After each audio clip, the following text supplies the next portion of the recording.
আসসালামু আলাইকুম ভিউয়ার, সবাই কেমন আছেন? আশা করি যে যেখানে আছেন সুস্থ আছেন, ভালো আছেন এবং নিরাপদে আছেন। আজকে আরও একটা ভিডিও নিয়ে চলে আসলাম, আপনাদের সাথে শেয়ার করব আর মজার কিছু রান্না করব, সেটাও আপনাদের সাথে শেয়ার করব। আশা করি আপনাদের কাছে অনেক বেশি ভালো লাগবে। ভালো লাগলে ভিডিওর শুরুতে একটা লাইক দিবেন, নতুন হয়ে থাকলে চ্যানেলটা অবশ্যই সাবস্ক্রাইব করে পাশে থাকা বেল আইকনটা অলে ক্লিক করে রাখবেন।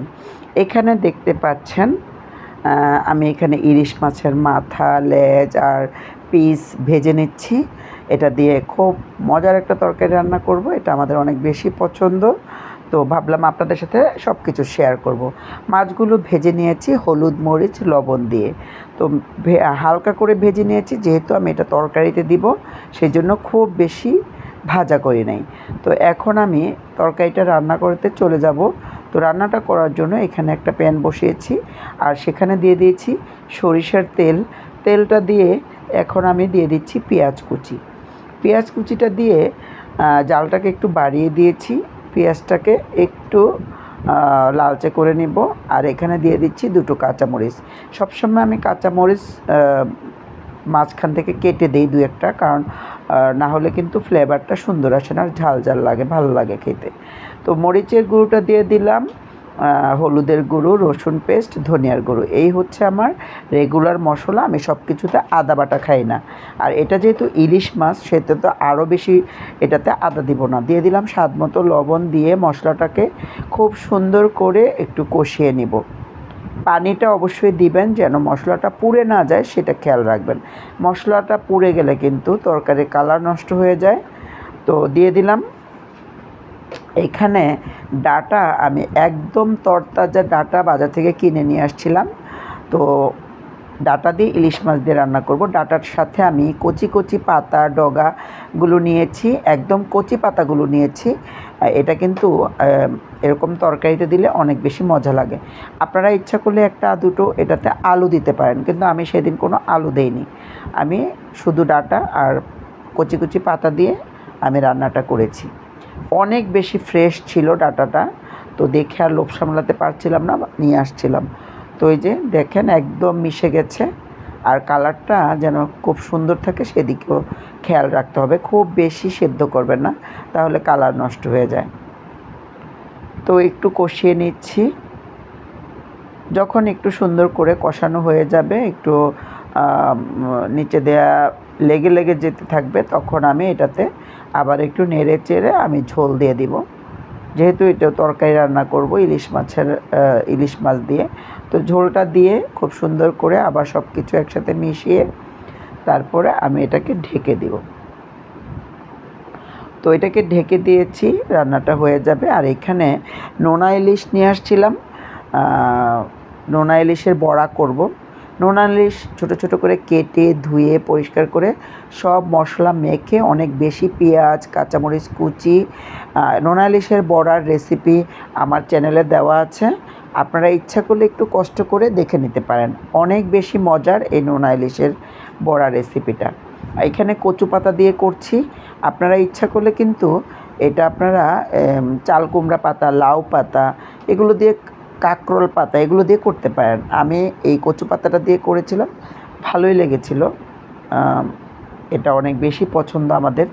তো সব মশলা দিয়ে মেখে তারপরে পাতার ভিতরে দিয়ে, এখানে কিন্তু সরিষার তেলও একসাথে দিয়েছি। যখন ভাজতে যাব তখন ফ্রাই প্যানের মধ্যে অল্প একটু সরিষার তেল দিব, আর বাকি তেলটা ভিতর থেকে বের হবে। অনেক বেশি মজা এটা, আপনারা ট্রাই করতে পারেন। আমার ফুল রেসিপি দেওয়া আছে আমার চ্যানেলে, আপনারা একটু কষ্ট করে দেখে নেবেন। এখনও যারা আমার ভিডিওতে একটা লাইক দেননি, অবশ্যই একটা লাইক দিয়ে ভিডিওটা কন্টিনিউ করবেন। তো এই সব কিছু পাতার মধ্যে মুড়িয়ে আমি এখন এটা ভাজার জন্য চলে যাব।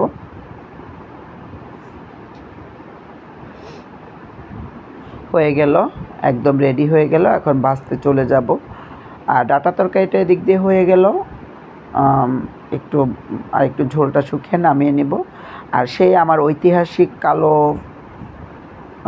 তাওয়া বলেন, ফ্রাই প্যান বলেন, যেটাই বলেন না কেন, এটার মধ্যে আমি সব ভাজা পোড়া করি। আমার কাছে অনেক বেশি ভালো লাগে, নতুনের থেকে অনেক বেশি স্বাচ্ছন্দ্য বোধ করি এটাতে আমি করতে। তো এখানে আমি কিছু ইলিশ মাছ আজকে শুধু ভাজা করব। বেশ বড় বড় দুটো ইলিশ মাছ নিয়ে আসছিলাম বাজার থেকে, মাশাআল্লাহ অনেক তাজা ছিল ইলিশ মাছগুলো। তো সেই ইলিশ মাছ শুধু ভাজা খাবো আজকে।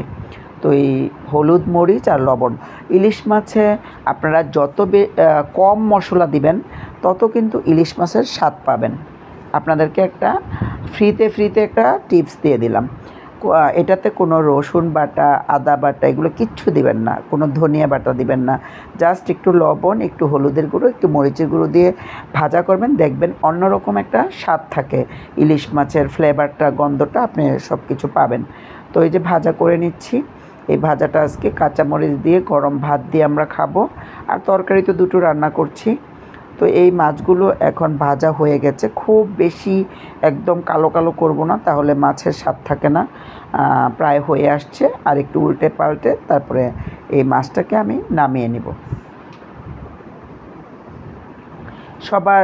বাসার সবার ইলিশ মাছ ভাজা খুব পছন্দ। ইলিশ মাছ ভাজা আর ডাল, এই দুটা হলে আমার বাসায় আর কিছুই লাগে না। তো আজকে তো অন্য তরকারি আছে, তারপরে এই ইলিশ মাছ দুইটা এত বড় ছিল, আপনার পিসগুলো দেখে বুঝতে পারছেন। তো এখন আমি মাছগুলো ভাজা হয়ে গেছে, উঠিয়ে নিব। আর এটাতে কিন্তু আমি খুব অল্প পরিমাণ তেল দিয়ে ভাজা শুরু করছিলাম, কিন্তু বেশ তেল উঠেছে, কারণ এটা ডিম ছাড়া মাছ ছিল। যে ডিম ছাড়া যে মাছগুলো, সেটাতে কিন্তু ভালো তেল উঠে আর অনেক সুন্দর একটা ফ্লেভার আসে। তো অনেকগুলো পিস ভাজা করেছিলাম আমরা সবাই, ইলিশ মাছটা দিয়ে বেশি বেশি খেয়েছিলাম। তো সবগুলো মাছ ভাজা হয়ে গেছে, এখন আমি এগুলো উঠিয়ে বাকি রান্নাতে চলে যাব। সেই পর্যন্ত আমার সাথে থাকবেন। তো অবশ্যই নতুন হয়ে থাকলে আমার চ্যানেলটা সাবস্ক্রাইব করে পাশে থাকা বেল আইকনটা অলে ক্লিক করে রাখবেন। এই তেলগুলো কিন্তু আমি মাছের সাথে এই যে ঢেলে নিচ্ছি, দেখুন, কারণ এই তেলটা গরম ভাতের সাথে খেতে অনেক বেশি মজা, ইলিশ মাছের তেল। তো আমি সবসময় এই তেলটা মাছের সাথেই এইভাবে ঢেলে রাখি, দেখতে পাচ্ছেন। তো এখন চলে যাব বাকি রান্নাতে। সেই একই ফ্রাই প্যানে আমি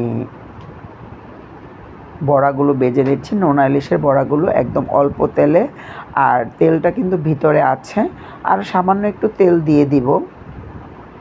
আমি কিন্তু এটার মধ্যে কোনো টুথপিক ব্যবহার করি না, আমি যেহেতু উল্টে দিয়েছি, যে মুখটা খোলা অংশটা সেটা দিয়েছি, আর তার কারণে কিন্তু এটা খোলার সম্ভাবনা নেই। তো হয়ে গেল আমার আজকের রান্না। এই যে বড়াটা দেখতে, তো হয়ে গেল আজকের সবগুলো রেসিপি দেখিয়ে দিচ্ছি। সবাই ভালো থাকবেন, সুস্থ থাকবেন, নিরাপদে থাকবেন। আল্লাহ হাফেজ সবাইকে। আসসালামু আলাইকুম।